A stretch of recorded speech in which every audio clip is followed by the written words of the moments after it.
Manouk Akopyan. Thank you for tuning in, and thank you to our partners, personal injury attorney Nelson Gavorkian.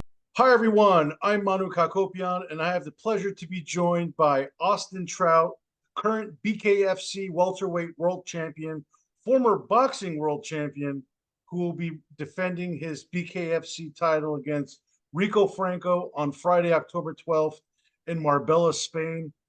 Austin, this is building up to be a big event for the BKFC. Conor McGregor obviously has built a lot of momentum over the last few months with his involvement in the sport, but this is not your first rodeo in BKFC. Your third fight, you're 2-0, going to be defending your title. Let's get into it. How has the preparation been for this fight? And for those who are not aware, how do you even prepare for BKFC? Yeah, it's a lot of hand conditioning. It is a lot of similarities with boxing. We do our runs, we do our sprints, we do our sparring with headgear and gloves. I wouldn't risk a cut or anything like that, trying to bare knuckle spar. But I've jumped into a few MMA classes to work on the clinch, to work on head control, hand control, kind of a little Roman Greco wrestling, because that's kind of all upper body. And that's really that's been the difference, I feel. And it's opened up some tools, allow me to hold hands, grab arms, pull throughs, little different intricate moves like that. How about sparring? How do you train? Is it traditional boxing like sparring? Yeah. Still headgear, still 16-ounce gloves for the boxing sparring. But then, when I go for the MMA class and the MMA sparring, it's with, the MMA gloves, no headgear, but, we're going at 30%, you know what I mean? With the boxing, it's usually 100%. So that's kind of the difference I'm seeing between the MMA and with the boxing, is that our sparring is really intense, as opposed to the MMA where it's kind of just going through the motions. How have your hands been holding up throughout this new endeavor? Oh man, they doing all right. They're starting to grab, some good permanent calluses. I plan to eventually have knuckles like Bruce Lee. They're real thick joints. Uh, but my first fight, my hand was, it was swollen before the fight was over, and it was because I was trying to, turn on every shot. In boxing, they teach, turn your hips, turn your shoulder, sit on every shot, right? And I did that the first time. My hands were not good. We're not happy about it. The second fight, I was more picking and choosing when I was going to sit on my shots. And my hands were good. I was sparring, about 2 weeks after the fight. They were sore, but they weren't as bad as the first fight. So I think I'm getting even better with that mindset. It's hard to turn on and off, to be honest, because in boxing, just a couple of weeks ago, my coach was like, "Man, stop sitting on all them shots. I know you got those big gloves on." But I'm like, "Well, look, I'm trying to hurt this guy. He won't stop coming." And he's like, "Nah, forget all that. Just arm shot him to you know where to dig." So I'm getting better at it as I keep going. You know, Hand injuries are so common for boxers throughout their career. Did you ever go and deal with any hand injuries, or were you pretty much safe in that regard? No, I've always had good hands. I mean, I've broken both hands, before, but they've never really given me problems. So I've been blessed in that aspect. And the breaks were usually down around here, you know what I mean? Never around the knuckles. So as long as we get to wrap these fine, I'm my hands have held up my whole career. Thank God.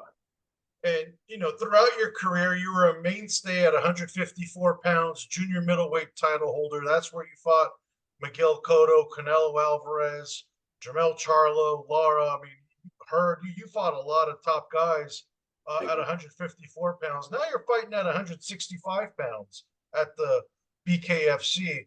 But what about boxing? I know you've always had the foot in the door. At the age of 39, have you officially retired from boxing, or are you still going back and forth?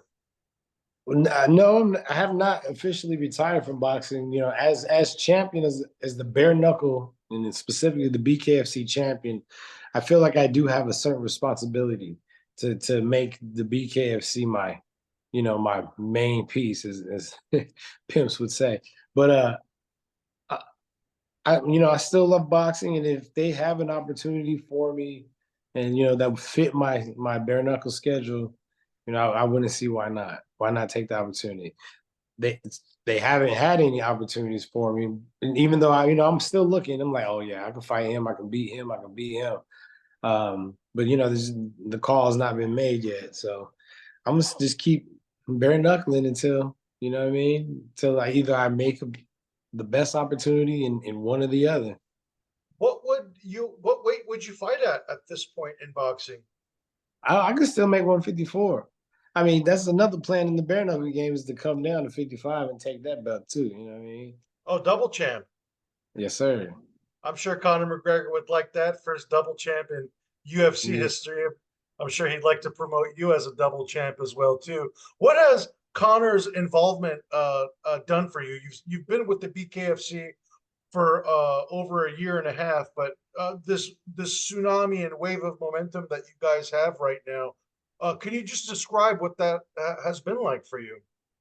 Man, man, Connor's just taking it to the next level for sure. And we've seen it with just the marketing, the buzz, and I mean every video is just getting hit after hit.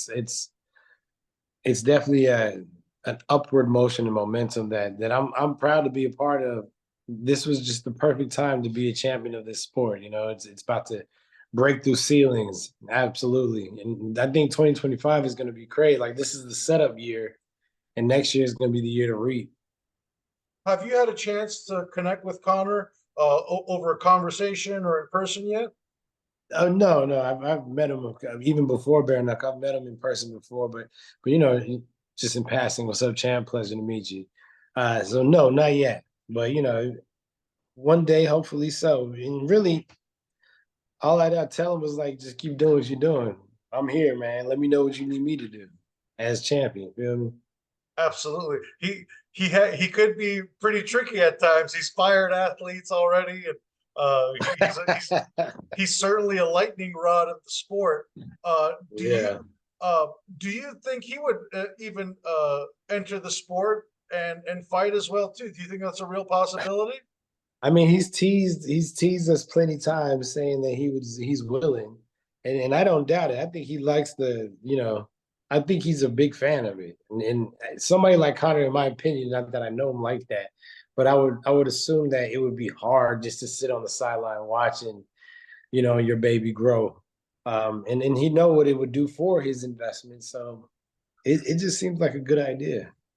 I mean, I feel like you might have to keep that fine line there, because if he wants to fight, I feel like it might be for your title, 165 pounds. He Or might go straight 55, after whatever. you. Well, y'all already know me. I'll be more than happy to do that. But I'm gonna ruin everybody's plans. You know what I'm saying? So it wouldn't be the smartest fight, but I would love to take it. Not for him Absolutely. anyway. It would be a smart fight for him. Absolutely. With your boxing career, though, obviously it's so decorated. Former 154-pound champion, gave Canelo Alvarez one of his toughest fights. He's during the Edgar Berlanga buildup, he said he told him, you don't have more IQ than Trout, Lara. I mean, he referenced you You as ref his money. That's what's up. one of the toughest fights that he had. Obviously, the scorecards didn't really reflect that, but you still had a great account of yourself. Thank What you. is your assessment of Canelo's career at this stage? I mean, you're 10 years removed, more than 10 years removed from that fight, but how would you assess Canelo right now? Canelo's career has gone so well that me, as the person who took his first loss to Canelo, it's done more for my career than not fighting him at all. And I've had a pretty good career. So Canelo's career was so great that giving him a good fight and losing has done as far as my name and my respect goes in the boxing game, it's elevated me in ways that beating some other fighters wouldn't have. So that's how good that man has done, and he really did it. He put on for Mexico. He put on for boxing. I'm so happy that the Berlanga fight did the numbers it did, just to give the king respect. So, uh, bravo. He can do whatever he wants now. Absolutely. What would you, not to say that you're his matchmaker or advisor, but what would you like to do? What would you like to see him do next? Oh yeah, of course. As the fan, I would love to see Benavidez and Canelo fight. But looking at how Benavidez looked his last fight, I was so sure before then that Benavidez was the one. I don't know now. um, but yeah, that's the fight to make. Yeah, and I'm sure he'll do it. I'm sure he will, because when has Canelo not fought whoever the people wanted him to fight? It sounds like you were favoring Benavidez until his last performance against Gavaznik. Am I understanding correctly? Correct, Do you correct. And think I it's would a like to 50? see him. Maybe he should do another fight at 175 to kind of, really be in there, and hopefully it's a good showing, so that way we can really hype this up again. Do you think that's a 50-50 fight, or would you favor Canelo at this point? I think I would favor Canelo at this point. Everyone has a bad night, though. But Canelo has looked better and better since his Bivol fight. You know what I mean? That was probably the last fight he didn't look so great at. So I still And want to see it. I still want to see it. if the rematch happened with Bivol, you think Canelo has a better night at the office this time, or you think Bivol just No, might have his number? I think Bivol has his number in his Bivol style.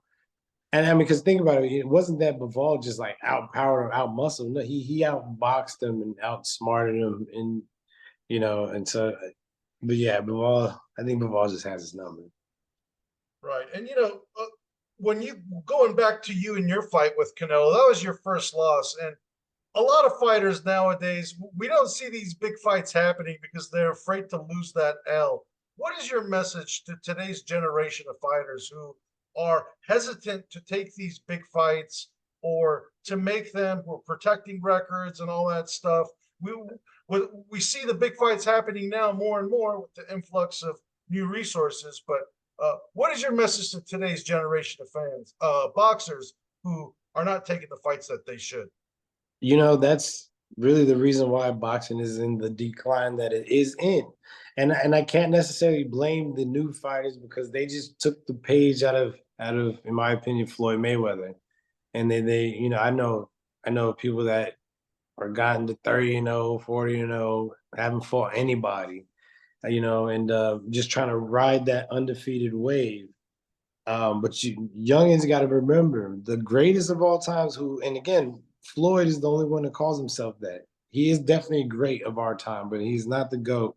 The true GOATs all carry losses, because it wasn't about them always winning. It was like how they come back from a loss, including the face of boxing right now. Canelo got a loss, and nobody holds it against him. We just see how he came back. So if you want to save boxing or be part of the upward trend of boxing, start taking those fights. You're gonna get the money. The money's gonna come. I guess you got to give credit to someone like Terrence Crawford, right? Who is daring to be great, who wants to move up 2 weight classes after just moving up to 54 from 47, and now he Yeah, wants to go for the top dog. Obviously, it's a big payday for both guys, but he's willing to put his record on the line. He's willing to take a nail, to take a bad beating if everyone says Canelo's the bigger, stronger guy. So it's like yeah. it's commendable too, in my opinion, to want to take a challenge like that. Since we're talking about who Canelo can or cannot beat, I guess Crawford as well too. How do you see that fight unfolding? Nah, that's a bigger 50-50 fight than Benavidez for me. Crawford's strong. Crawford's smart. He's tricky, and if he could drain Canelo down, to a decent, like 160 or something, that's a 50-50 bet. The only thing is that it's such a lose-lose fight for Canelo. You know, that's the fight I would see him. I'm like that. That's not a smart fight to take. You win, you lose. You lose, you lose, really lose. You know.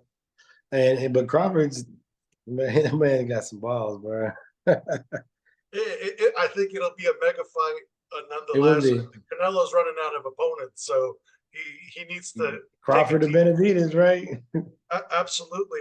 Uh, you, on the other hand, if you're going to be fighting at 154 pounds in boxing in the future, it's arguably the most loaded division in the sport right now. Who Yeah. who interests you? Who would you think would be a great return fight for you in boxing? It would have been Danny Garcia, before the Lar fight. I thought that would have been a great return fight for me. If not, I would love to rematch Charlo, and he could have a comeback fight as well. At 154. Because I mean, honestly, before the Canelo loss, he was the man at 154. Absolutely, undisputed title holder. You fought him in 2018, I believe. Yes, It sir. was again a majority decision loss. I think the knockdowns probably shifted the cards on that one. Yeah. Um, do you at 154 pounds? Who do you think is the top dog right now? Man, yeah, I think it would be Fondora, Fondora Zoo, which they're gonna have their rematch. So, but yeah, Fondora's the man right now. Because he toppled the man at the time. But I would love to get one of those guys. I would fight Tim Zoo in a heartbeat. Yeah, that's a very interesting division. I know you pretty much went through a lot of the PBC fighters back in the day. A lot of them are still fighting around that weight class. Yeah, Jared Hurd just had another. Him and JC and Rosario. They had a big. Rosario had a fight. They fought to a They had a, draw, right? yeah. They fought to a draw. At the age of 39, though, for yourself, how in general fighting, whether it's BKFC boxing, sounds like you're training some MMA too. I don't know if a pro debut might be in the future there, but Why not? Why not for my 40th, right? how much longer do you envision yourself just being a fighter? Honestly, I don't know. I've started thinking about this since I've been 32, right? And my wife, she's like, well, by 35, you can't just, you got to figure out, you got to stop by 35. I was like, look, I'm not going to put a number on it because I would hate to need to stop before and me push off to try to make to that number, or the other way around. I still got a lot left and I quit too soon. And, I really take it year by year and fight by fight, camp by camp. I feel good training. That's a big one because for a little bit, but I wasn't feeling good training. I didn't get sharp. I didn't, I was just kind of getting beat up sparring, and I was losing a lot of love for the game. But it's crazy what diet could do. I changed my diet and I changed my started doing more meditating and stuff like that. And now the camps are enjoyable. I'm sharp. Not get I don't get beat up in sparring, man. You know what I'm saying? Um, and so that's one aspect that I always look at. How is the camp? How do I feel about training? And staying in shape has helped that part too. Because I used to sit down for weeks and then come back and try to get back in shape, and that wasn't good for me. So another thing is after the fight, was it worth it making weight? You know what I'm saying? Is making the weight worth it? Because usually I'm like, nah, I'm ready to quit. But I've been making weight easy, and not just because I've made 165. Like I made 154 the other day. A few months ago I touched 147. Um, and it's just changing up the diet is helped that. So making weight's not a problem. Training's not a problem as long as I'm not really getting beat up too much. Fights are not a problem either. So, when that changes, then right away, I'll assess. I don't like it. I don't like it. Let me sit down. Do you believe you being a world class boxer, a master of the sweet science against the opponents that you could be facing in BKFC who come from different kinds of backgrounds that are not at the level of yours? Do you feel like that's what's going to allow you to really make a strong mark in this sport and to really have longevity? Absolutely. Um, I mean, I've been fighting for all my life since I was 10 years old, and that's gotta say for something. So I've been punched in my face since I was 10 years old. I'm pretty more used to it than a lot of these other guys that probably started as adults. No shade to my opponent, but I heard he started fighting at 18. Okay, I said again, I've been fighting that since I was 10, and there's levels to this. And I went to the top of the levels in my sport, and I'm gonna go to the top level here because I'm not just using boxing as my only means to get there. I'm learning the rules of bare knuckle, the manipulation with the hands, the shifting of the weight, all that good stuff. I'm learning all this stuff so I can be as efficient as I can with the tools they allow me to use. And the more experience I get, the worse it's gonna be for everybody because I already have a lot of experience over here, and I'm just adding it to what I'm learning. Absolutely. And, like we mentioned earlier, it's the new wave of momentum. This could be an outstanding opportunity for you to really ride the wave and be one of the faces of the sport and have a megaphone like Conor Yeah, McGregor just putting you out in the forefront until you fight him. exactly. Well, Austin, I appreciate the time. Thank you very much. October 12 in Marbella, Spain, against Rico Franco. It's going to be on the Zone. You guys just launched a new In deal with this partnership, yeah. new deal with the Zone too, so everyone around the world can watch. And sounds like you got a lot more fights in you, so we'll be seeing more of it moving forward. Thank you for the Yes, time, sir. Austin. Yes, sir.